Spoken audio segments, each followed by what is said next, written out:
Ketakutan bukan dari Tuhan. Si pencuri datang untuk mencuri, membunuh dan misalkan. Banyak yang mati kan? Banyak binasa. Mencuri apa yang dicuri? Damai sejahtera. Damai sejahtera dicuri karena kebodohannya, karena kurang pengetahuan. Akhirnya mati sia-sia dan masuk binasa. Nah, itu yang terjadi. Kenapa sia-sia? Karena kurang pengetahuan. Pengetahuannya apa? Kalau kita banyak pikiran, asam lambung ini akan berhubungan dengan reaksi kimia di dalam tubuh. Kalau kita banyak pikiran, kita penuh dengan ketakutan, di tubuh manusia akan bergolak reaksi kimia beracun. Ya, dan selnya juga nggak akan. Ya, yang saya sebut dengan hormon kortisol.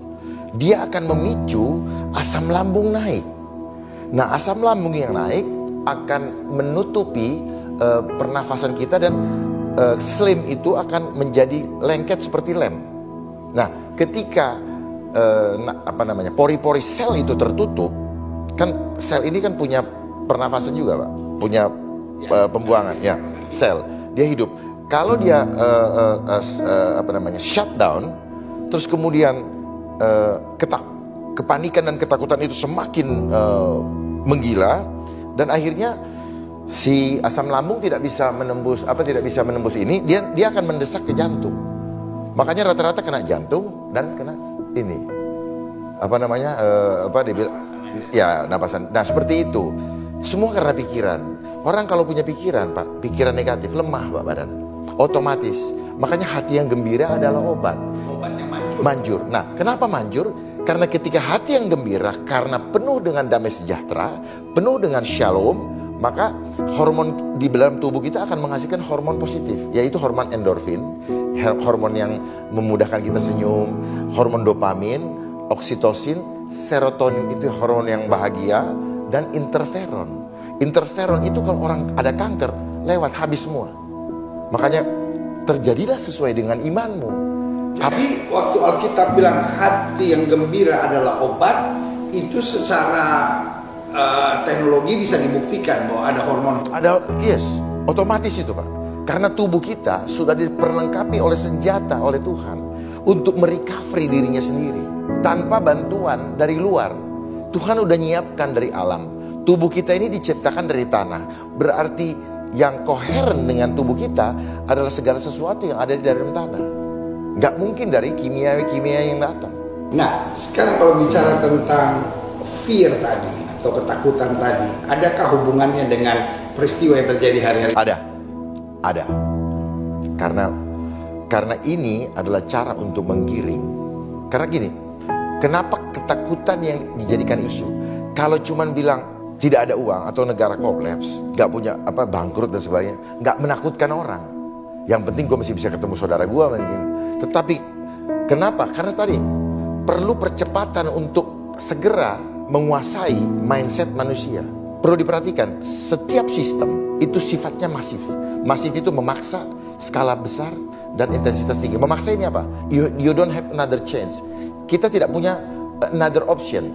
You have to follow the system. Nah, ini adalah cara iblis di dalam menjaring kita. Kalau Tuhan memberikan free will, kalau dia nggak bisa memberikan free will, nah kita mau digiring, mau orang taat, mau enggak, ikut semua. Itu kan ada dalam firman Tuhan, bahwa orang taat apa enggak mau dibawa semua, dimasukin ke dalam sistem yang nanti pada akhirnya Tuhan temukan kita sudah masuk dalam registernya dia. Padahal taat. Makanya jangan kita ikutin protokol manusia, ikutin protokolnya Tuhan. Dan keselamatan hanya ada di dalam aku. Tetapi yang ketika kita hanya mengikuti protokol manusia, Pak, tidak ada jaminan keselamatan. Itu yang membuat sampai sekarang orang selalu khawatir hidupnya. Banyak orang melakukan sesuatu dengan lata, karena dia make, gue make. Padahal walaupun dia sembunyi di lemari besi, kalau ketakutannya masih ada, nggak ada gunanya. Karena di mindsetnya, Pak, begitu di sini takut, sini coba taruh pikiran Kristus. Oh, beda, firm. Dan saya bisa buktikan secara objektif, Pak. Ketika kita mengatakan Tuhanku dahsyat, maka tubuh kita kuat. Ketika saya memikirkan kekhawatiran, tubuh kita lemah. Saya bisa buktikan. Bagaimana buktinya? Buktikan. Saya izin, Pak, ini namanya muscle test. Kenceng ya, tahan ya. Nah, kayak gini. Tuhanku dahsyat. Tuhanku dahsyat. Tuhanku dahsyat. Iya, selesai. Aku khawatir. Aku khawatir. khawatir. Tahan ya Pak Pendeta. Aku khawatir. Bener. Ya. Kuat tuh. Kalau papi kan bisa Ya. kuat tuh. Tuhanku dahsyat. Tuhanku dahsyat. Yes. Kuat. Ya. Aku khawatir. Aku khawatir. Kuat. Jadi ini yang saya bilang, sel itu cerdas, Pak. Ulang. Tahan. Tuhanku dahsyat. Cukup sekali aja dalam hati juga udah jadi. Oh, iya. Ya. Sekarang, aduh aku khawatir. Coba Papa bilang gini, COVID. COVID.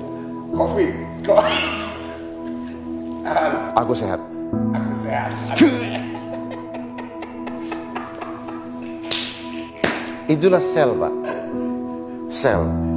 Jadi terbukti ini. jadi inilah gelombang. Bab apa yang Betul. Kalau lihat gini Alkitab mengagumkan ya. Mengagumkan. Alkitab bilang apa yang kutakutkan Itu yang terjadi, menimpa. Ya, kan? ya. Tetapi sesuai dengan imanku jadi padaku. Gitu. Ada pertanyaan nggak Pak? Itu seru tuh tadi yang selalu begini. Jadi gini, Pak, ya, Bevan.